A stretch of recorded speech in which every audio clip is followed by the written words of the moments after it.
What is up, YouTube? It's Leah's mom, Ty. Excuse my appearance. I am in the car going to get my hair done. It's freshly washed and ready to be braided. We talking birthday behavior, you guys. My birthday is in 4 days. I will be 31 years old. And so, if you're new to my channel, welcome. If you're not new, thanks for coming back. I just wanted to do a video and let you guys know why I am stopping Vitex. I spoke to my doctor and a couple of other reasons that has made me feel like I need to stop it. So if you're interested in the reason why, go ahead and stick around.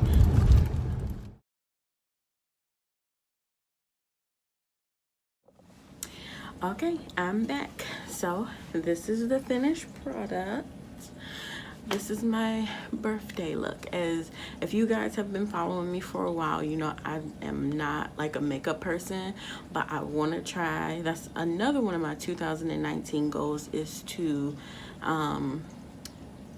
get more judged. I don't know, like kind of put, not say put more for a little effort, because I do look I do put myself together before I go to work, but get a little bit more like into like makeup and stuff, trying to get do lashes and brows and a little makeup. So I've subscribed to Ipsy.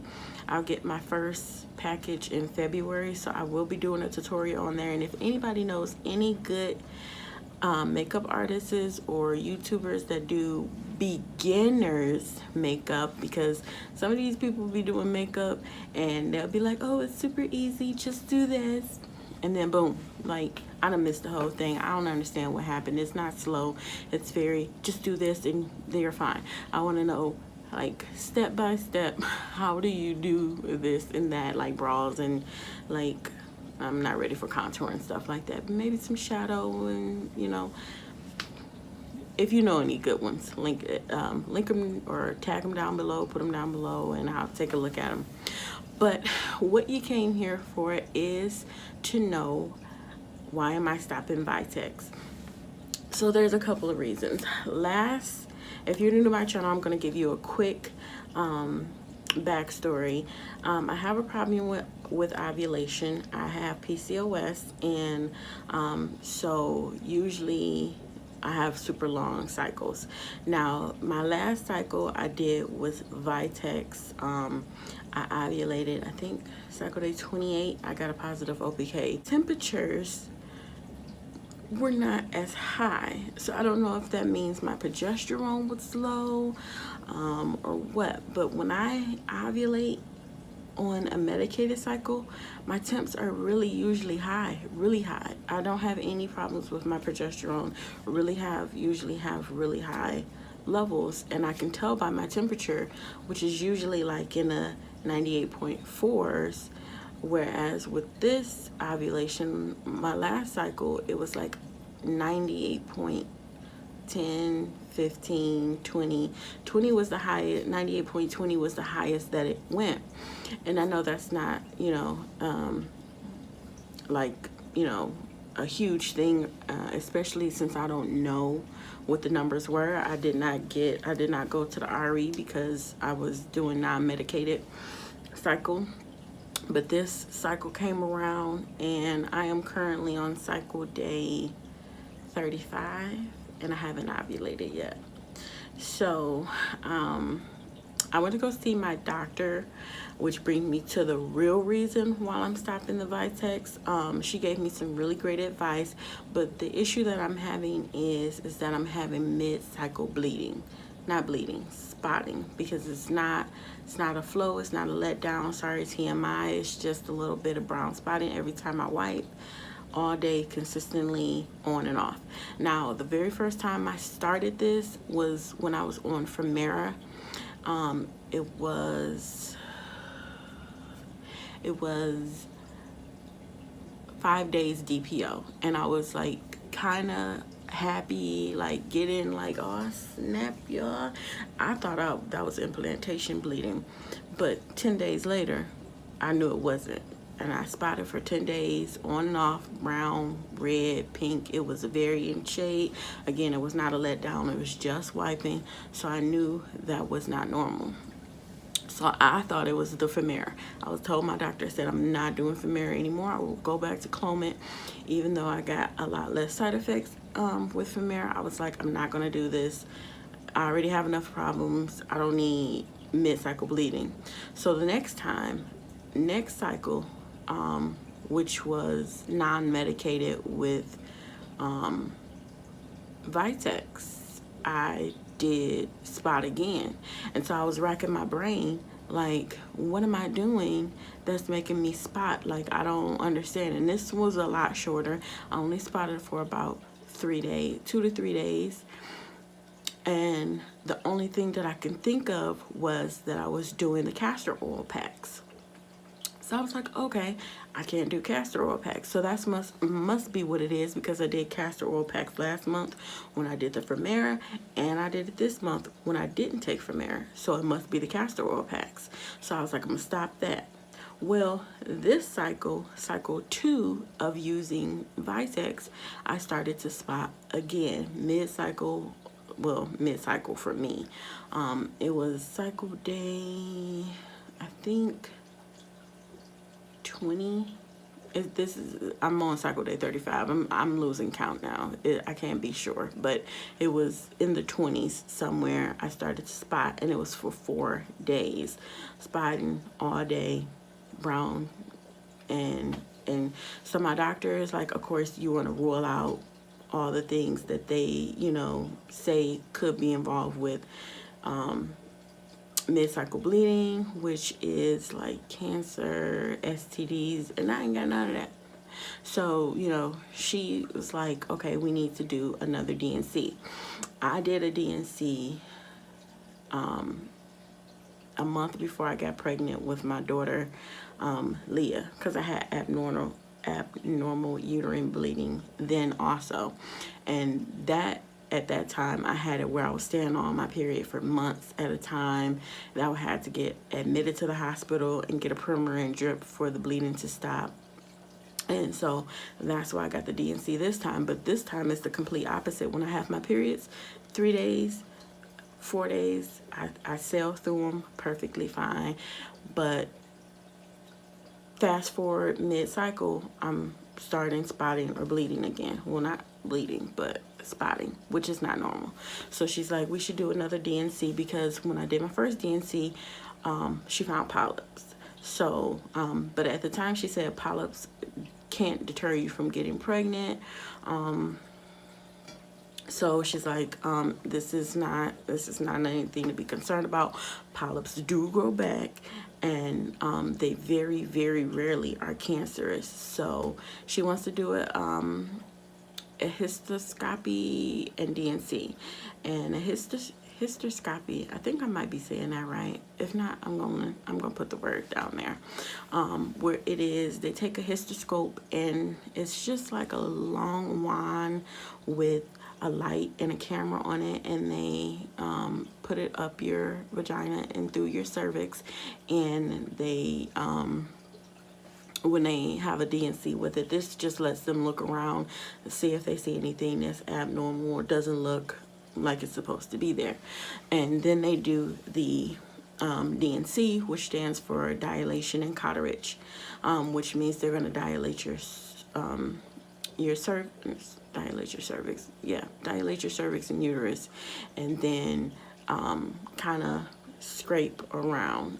This is mostly done when you've miscarried or had a termination of a pregnancy. They usually go in to make sure they've gotten everything out, but it is also done when you have abnormal bleeding. That's usually the other reason why it's done, which for me in my case is the reason that I'm getting it, for this abnormal bleeding.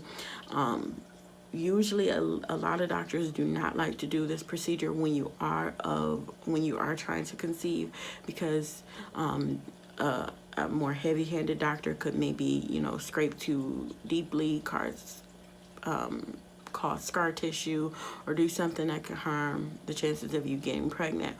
But I trust my doctor. She did my first hysteroscopy and DNC,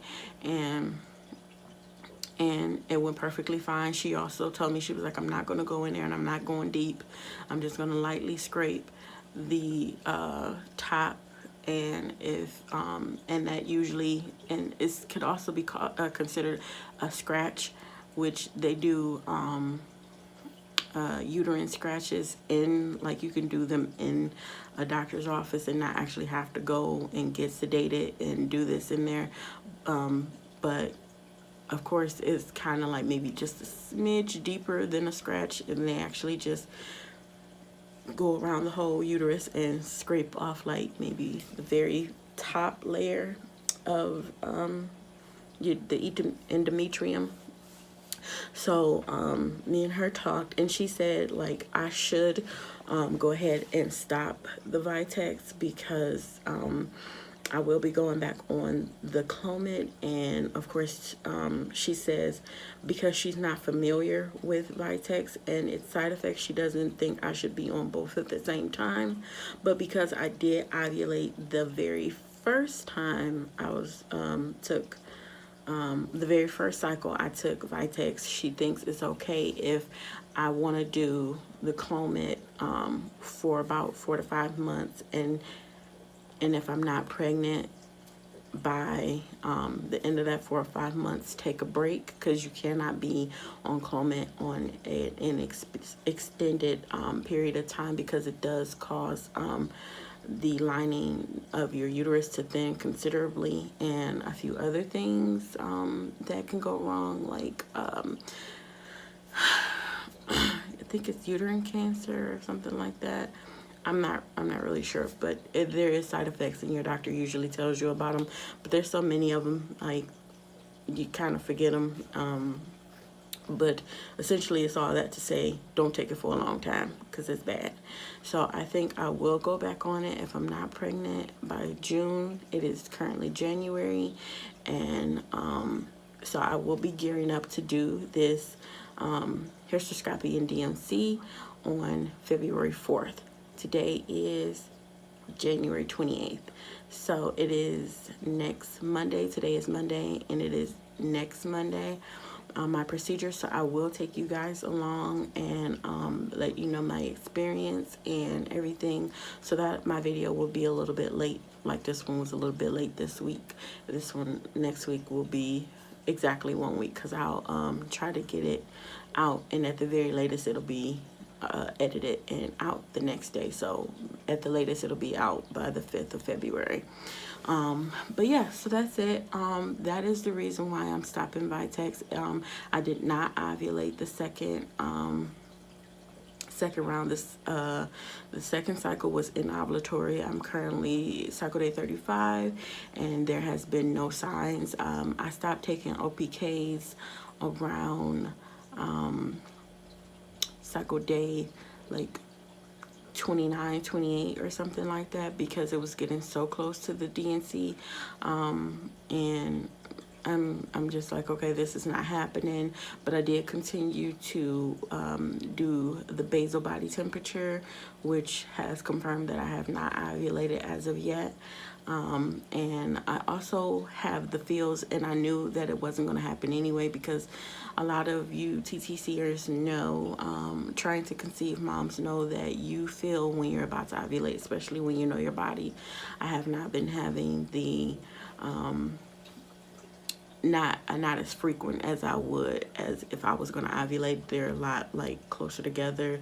Like the closer I get to ovulation, the more I feel the pain, and it becomes dominant on one side or the other. But I always feel it leading up to it also. So I knew that I wasn't going to ovulate, and it's very sporadic when I do feel it.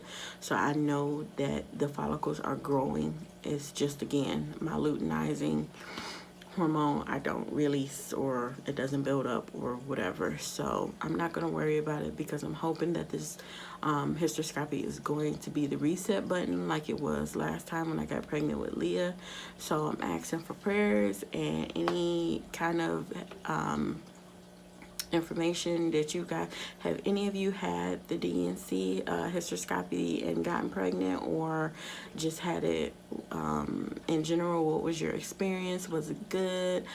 Because I had mine over 4 years ago. Leah's 4 now, so that means I had it almost 5 years ago, and I don't remember anything about it. So I'm not worried, but it's like, you know, sorry, I was gonna work out, so I got all dressed up to work out, and then life happened and I forgot, and I was busy, and now it's almost 10 o'clock and I don't have the time, because I'm about to edit this and then go to bed. So thanks for watching. Go ahead and give this a thumbs up, and don't forget to subscribe, guys. Talk to you soon.